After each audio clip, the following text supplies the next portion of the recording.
Welcome back to Nathnar kitchen. Krishna Jayanthi special அவுல் பாயாசம் ஈஸியாக எப்படி செய்யலான்றதை பார்க்கலாம். அதுக்கு முன்னாடி ஃபஸ்ட் டைம் நம்மளோட சேனலை பார்க்குறவங்க சப்ஸ்கிரைப் பண்ணிக்கோங்க. பக்கத்தில் உள்ள ஆல் ஆப்ஷன் பட்டனையும் ப்ரெஸ் பண்ணிக்கோங்க. அப்போ தான் நாம் போடுற வீடியோக்கள் உங்களுக்கு உடனே நோட்டிஃபிகேஷனாக வரும். வீடியோ பிடிச்சிருந்துச்சுன்னா ஒரு லைக் பண்ணுங்கள் ஃப்ரெண்ட்ஸ். வீடியோவை முழுசாக பார்த்துட்டு சப்ஸ்கிரைப் பண்ணுங்கள். வாங்க இப்போ எப்படி செய்யலான்றதை பார்க்கலாம். இப்போ தேவையான பொருள் எடுத்து வச்சுருக்கேன். நெய் தேவையான அளவு, 100 வெல்லம் எடுத்து வச்சுருக்கோம், 100 அவல் எடுத்து வச்சுருக்கேன், திராட்சை முந்திரி தேவையான அளவு, 1/4 கப் அளவு துருவிய தேங்காய், ஏலக்காய் தூள் ஒரு சின்ன டீஸ்பூனுக்கு 1 டீஸ்பூன் அளவு எடுத்து வச்சுருக்கோம். இப்போ வெல்லத்தை ஒரு சாஸ்பேனில் ஊற்றி அது மூழ்கிற அளவுக்கு தண்ணி ஊற்றி காய்ச்சி எடுத்துக்கிறலாம். பாகு காய்ச்ச தேவையில்லை, வெல்லம் நல்லா கரைஞ்சி ஒரு கொதி வந்தால் போதும். இப்போ ஸ்டவ்வில் வச்சு காய்ச்ச ஆரம்பிக்கலாம். இப்போ ஸ்டவ்வில் வச்சாச்சு. வெல்லத்தை நல்லா கிண்டி விட்டு அது நல்லா வெல்லம் கரைஞ்சி ஒரு கொதி வந்துடட்டும். இப்போ நல்லா கொதி வந்துருச்சு. இந்த அளவுக்கு வெல்லம்லாம் கரைஞ்சி கொதி வந்து பாகு மாதிரி ஆயிடுச்சு. இப்போ இதை இறக்கி வச்சிடலாம். இன்னொரு ஃபேன் வச்சு அதில் 1 டேபிள் ஸ்பூன் அளவு நெய் சேர்த்துக்கிடுவோம்.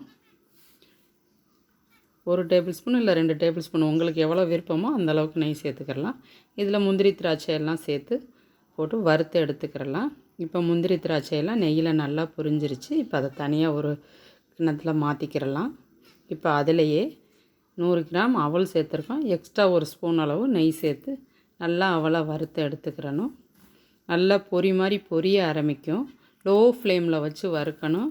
ஹை ஃப்ளேமில் இருந்தால் கரிஞ்ச மாதிரி ஆயிரும். லோ ஃப்ளேமில் வச்சு வறுத்தா தான் நல்லா வறுபடும். இப்போ பொரி மாதிரி நல்லா பொரிஞ்சிருச்சு. இப்போ காய்ச்சின பால் 700 கிராம் அளவு சேர்த்துருக்கேன். 3/4 லிட்டர் சேர்த்துருக்கேன்.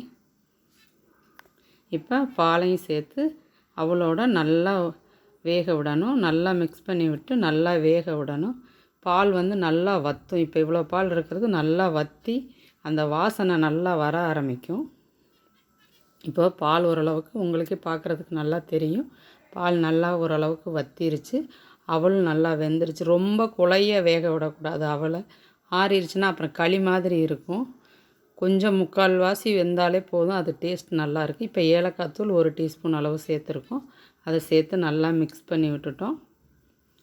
உங்களுக்கு அவல் எந்த பதத்துக்கு வேக தேவையோ அந்தளவுக்கு நீங்கள் வச்சுக்கிறலாம். எங்களுக்கு இப்படி செய்கிறது தான் பிடிக்கும். இப்போ இது கூடயே வெள்ளைப்பாகையும் சேர்த்துக்கிறலாம். இப்போ அதில் மண் தூசி இருக்குன்னு நான் வடிகட்டி சேர்த்துக்கிறேன்.